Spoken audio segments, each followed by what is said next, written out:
address this event for a few moments.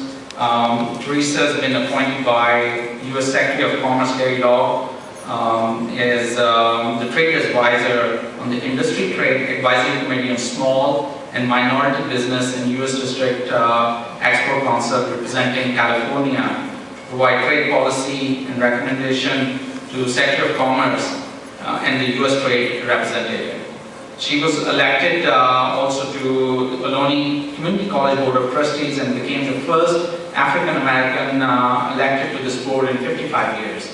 She also made national headlines as the first African American woman with a degree in nuclear engineering in the nation. She has been a recipient of numerous awards, has been featured in numerous articles, and has been a keynote speaker on a number of issues across the nation.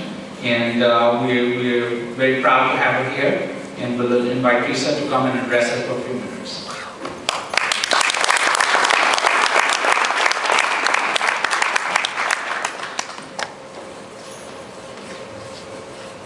Salam alaikum.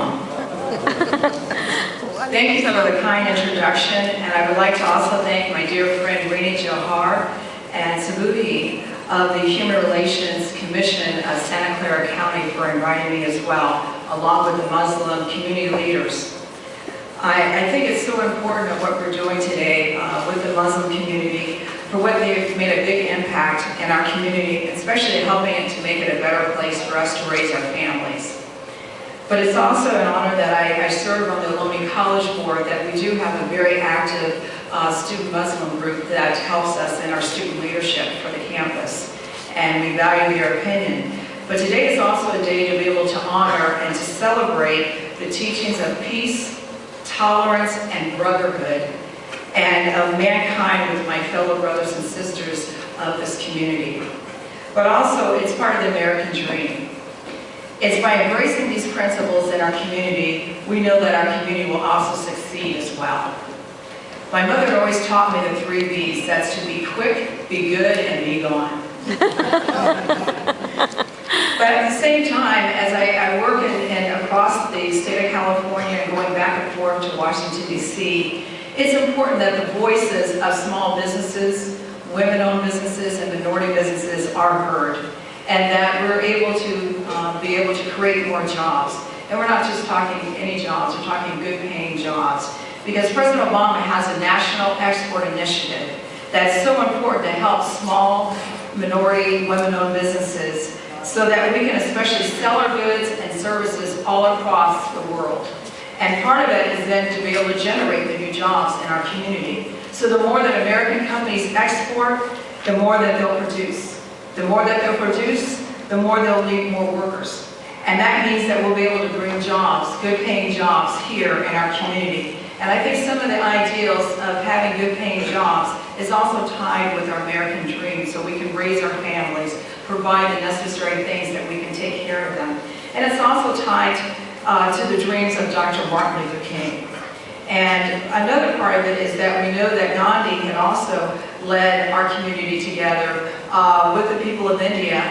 And part of this great wisdom that came out that's compelling and similar to Dr. Martin Luther King's dream is in the words of Gandhi, we must be the change we wish to see in this world.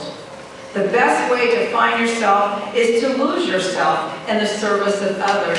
And I want to say congratulations to all the honorees, because this is what is exemplifying the type of service that we need in our community, and to partner together.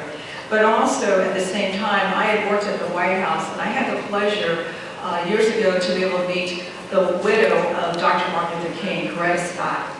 And besides her being my sorority sister, Alpha Kappa Alpha sorority, but also that it was an important part that she was able to take and bring to Capitol Hill the dream of making Dr. Martin Luther King a federal holiday. But also at the same time is that I cherish the kind words that she always had shared with me. But today we are going to face together things that are happening, things that are difficult today and in tomorrow. But I know that Dr. Martin Luther King's dream and Gandhi's dream still live on. And it is a dream that's deep-rooted in the American dream. Dr. King dreamed that one day this nation will rise up and live out the meaning of what it means that all men are created equal. In Dr. King's words, I have a dream that all children will one day live in a nation where they're not judged by the color of their skin or by their religion, but by the content of their character. And the time is always right to do the right thing.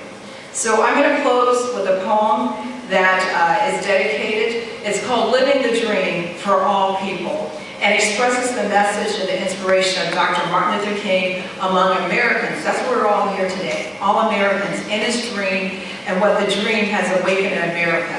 It goes like this: living the dream for all people, a day to celebrate the life and dream of Dr. Martin Luther King, a day to reaffirm the American ideals of freedom, justice, and opportunity for all, a day for love, not hate, for understanding, not anger, for peace, not war. A day for the family to share together, to reach out to relatives and friends, and to mend broken relationships. A day when the community rids itself of the barriers which divide it and comes together as one. A day when all people of all races, religions, classes, and stations of life put aside their differences and join in the spirit of togetherness. A day for our nation to pray that we will pay tribute to Dr. Martin Luther King and to all the other ones that have been leaders to bring us together so that we can bring out the best American qualities and spirit. A day for nations of the world to cease all violent actions, seek nonviolent solutions, and demonstrate that peace is not just a dream, but a real possibility, starting today. If only for one day, each of us serves as a drum major for justice, for peace, for equality, then we'll bring together the inspiring vision of freedom, which Dr. Martin Luther King dreamed, and living the dream for all people. So together, we can make a difference in our community, and now and in the future. I look forward to working with each and every one of you. Thank you again, and God bless you all.